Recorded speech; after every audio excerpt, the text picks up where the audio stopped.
বিসমিল্লাহির রহমানির রহিম।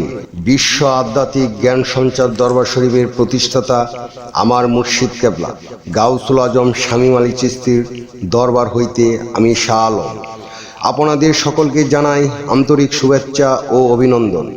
আমার মুর্শিদ কেবলা গাউসুল আজম শামীম আলী চিশতির একটি গ্রন্থ হইতে কিছু আলোচনা নিয়ে আবারও আপনাদের সামনে হাজির হইলাম।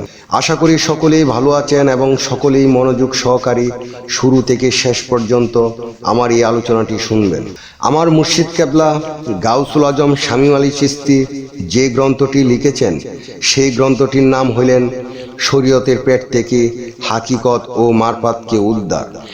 এই গ্রন্থ হইতে যে আলোচনাটি আপনাদের সামনে করিব সেই আলোচনাটি হইলেন সাধনা কি, নবীজি কেন সাধনা করেছিলেন, এই নিয়ে কিছু তত্ত্ব আলোচনা করিব। কেন নবী সাধনা করেছিলেন? নবীজির যখন 25 বছর বয়স ছিল তখন নবীজি হেরাগুয়ায় সাধনায় মগ্ন ছিলেন। 40 বছর বয়সে তিনি নবুয়াত পাইলেন এবং 52 বছর বয়সে তিনি আল্লাহ তাআলার দাওয়াত পাইয়া আরশে আজিমে মেরাজ করিতে গেলেন। সেই মেরাজ করিতে যাইয়া রুহানিভাবে 27 বছর কাটাইলেন। 5 ওয়াক্ত নামাজ নিয়ে আসলেন।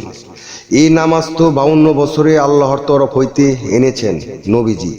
এই 5 ওয়াক্ত নামাজ আনার আগে নবীজি কি করেছিলেন? 5 ওয়াক্ত নামাজ আনার আগে সাধন করিয়া নিজেকে ঠিক করিয়াছেন। আমাদেরও ঠিক হইতে হবে, আর না হয় নামাজ ঠিক হবে না। সাধন শব্দের অর্থ কি? সাধন শব্দের অর্থ অসাধ্যকে সাধ্যে আনা। নবীজি সমস্ত সাধন শেষ করার পরে নিজেকে যখন সম্পূর্ণভাবে ঠিক করিয়াছেন তখন আল্লাহ তাআলা তরফ হইতে নামাজ আনতে পেরেছেন এবং মেরাজ করিতে সৌভাগ্যবান হইয়াছেন। আমাদের এই ভাগ্য নসিবে হবে যেদিন আমরা সাধনার মধ্যে লিপ্ত হইব। কিভাবে সাধনা করিব, সেই সাধনা কিভাবে করতে হয় তাই একজন কামেল মুর্শিদ দেখে তাহার হাতে হাত রেখে বায়াত গ্রহণ করিতে হবে। তবে তিনি আমাদেরকে সেই সাধনাগুলি দেখাইয়া দিবেন, যে সাধনার মাধ্যমে আমি আমার জ্ঞান, মন, বিবেক, ছয় রিপু এবং আজাজিল শয়তানকে দমন করিতে পারিব। সেদিন আমার নামাজে কাল্প জারি হইয়া যাবে।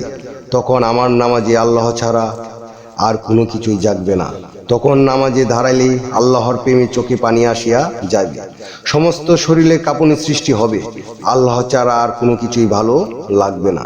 তাই বিশেষ করে আমাদের 6 রিপু ঠিক করিতে হবে। আমাদের শরীয়ত, তরিকত, হাকিকত ও মারফতকে জানতে হবে। জানা খুব জরুরি, কেননা আমার সর্ব অঙ্গের মধ্যে চোখ, নাক, কান, মুখ এই 4টি অংশ শ্রেষ্ঠ। তেমনি শরীয়ত, তরিকত, হাকিকত ও মারফতের জ্ঞান আমাদের খুব প্রয়োজন, না হয় আমাদের আটকে যেতে হবে। ইয়া জাহেরু নামে আল্লাহর প্রকাশ কোথায়, কি রূপে? ইয়া ভাতেনু নামে আল্লাহ গোপনে আছেন কোথায়, কেমনে? তাহা জানতে হলে অবশ্যই আমাদের একজন কামেল মুর্শিদ ধরতে হবে, না হয় আমাদের কোনো উদ্ধার নেই। প্রত্যেকটি জিনিসের 2টি দিক থাকে, একটি বাহির দিক আর একটি ভিতর দিক। পানি দ্বারা দেহের বাহিরে অজু করিয়া পরিষ্কার করিলাম।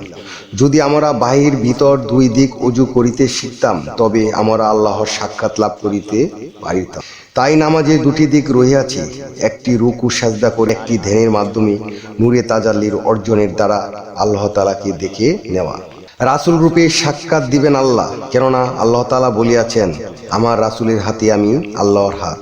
রাসূলের কষ্ট আল্লাহর কষ্ট, রাসূলের আঘাত আল্লাহর আঘাত। তাহলে রাসূলের সুরত কার?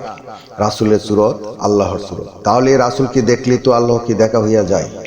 রাসূল তো আবার বলে গেছেন একজন কামেল মুর্শিদ বা কামেল উলিয়ার হাতে আমার হাত। তাহলে কামেল মুর্শিদ বা কামেল উলিয়ার হাতটি হয় কার? রাসূলের হাত। তাহলে কামেল মুর্শিদের হাত হয় আল্লাহর হাত। মুর্শিদের হাত কানি আল্লাহ তাআলার হাত। তাহলে মুর্শিদের সুরত কানিও আল্লাহর সুরত। আজকে যে আলোচনাটি করেছি যদি আপনারা কিছুটা বুঝতে পারেন তাহলে আল্লাহর কাছে লাখ লাখ শুকরিয়া। আল্লাহ তাআলা আমাদের সকলকে জ্ঞান দান করুন। যে জ্ঞান চরিত্র না হলে আমরা একদিন আটকা পড়িয়া যাইব। শরীয়তের জ্ঞান আমাদের দরকার এবং তরিকতের, হাকিকতের ও মারফতের জ্ঞান, এই 4 জায়গার জ্ঞান যেদিন আমাদের হইয়া যাবে আমরা সকলে আল্লাহর নিকট চলিয়া যাইতে পারিব। আরো একটি কথা মনে পড়িয়া গেল, শুধু শরীয়তের মানা আল্লাহর নিকৃষ্ট বান্দা হইয়া থাকা, আর আমরা শরীয়ত, তরিকত, হাকিকত, মারফতের এই 4 প্রকার যদি মানি, তাহলে একদিন মানতে মানতে, বুঝতে বুঝতে এবং করিতে করিতে আমরা একদিন আল্লাহর বান্দা হইতে বন্ধুতে পরিণত হইয়া যাইব। এবং আল্লাহ কোরআনে বলিয়াছেন, আমার বন্ধুদের কোনো ভয় নেই। তাহলে বোঝা গেল বান্দাদের ভয় আছে। তাহলে আমরা আল্লাহর বন্ধুত্ব অর্জন না করিয়া এই পৃথিবী ত্যাগ করিব না। আল্লাহ আমাদের সকলকে বোঝার মতো তৌফিক দান করুন। আমার মুর্শিদ কেবলা গাউসুল আজম শামীম আলী চিশতির গ্রন্থের যে আলোচনাটি আপনাদের সামনে করেছি, আপনাদের কাছে কতটুকু ভালো লেগেছে? যদি ভালো লেগে থাকে তাহলে আমাদের এই চ্যানেলটি সাবস্ক্রাইব করে দিবেন। তাহলে সামনে আপনারা ভালো ভালো আলোচনাগুলো পেয়ে যাবেন। আপনারা কি ধরনের আলোচনা চান আমাদেরকে কমেন্টে জানাবেন। আমরা চেষ্টা করব আপনাদের পছন্দ মতো আলোচনা নিয়ে আসতে। আমার এই আলোচনাটি করতে যায় কথা বা ছন্দে যদি কোনো ভুল হইয়া থাকে, সকলে আমাকে ক্ষমা ও সুন্দর দৃষ্টিতে দেখবেন। আমার জন্য দোয়া করিবেন, আমি যেন আমার মুর্শিদ কেবলা গাউসুল আজম শামীম আলী চিশতির গ্রন্থে সকল আলোচনাগুলো নিয়ে আসতে পারি। সর্বশেষে একটি কথা বলতে চাই, আল্লাহ গোপনেরও গোপন। সেই গোপনকে পাইতে হলে একজন কামেল মুর্শিদের কাছে যাইয়া বায়াত গ্রহণ করে সেই গোপন ইবাদত ও গোপন সাধনার মাধ্যমে আল্লাহকে লাভ করিতে হবে। সকলেই ভালো থাকবেন, সুস্থ থাকবেন। আল্লাহ হাফেজ।